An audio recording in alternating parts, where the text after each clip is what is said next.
المحطة القادمة هي الرقة. The next station is الرقة.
Hello, Nay.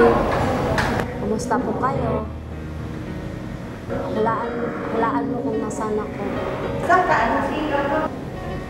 Kumakain ako ng paborito kong luto niyo. Kasi sarap ba ng luto ko? Idol, anak, andyan ka pa ba? Anak?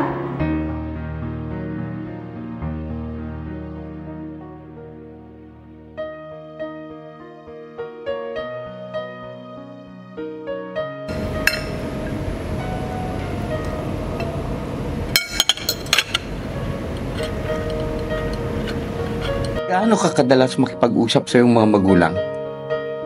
Kahit na may pagkakaiba sa oras, makipag-ugnayan tayo sa kanila. Sabihin natin sa kanila na namimiss natin sila. Mag-isip ng isang bagay na makakatulong sa iyong pakiramdam na konektado tayo sa kanila kahit nasa malayo. Maghapunan tayo kasama sila sa pamamagitan ng video call.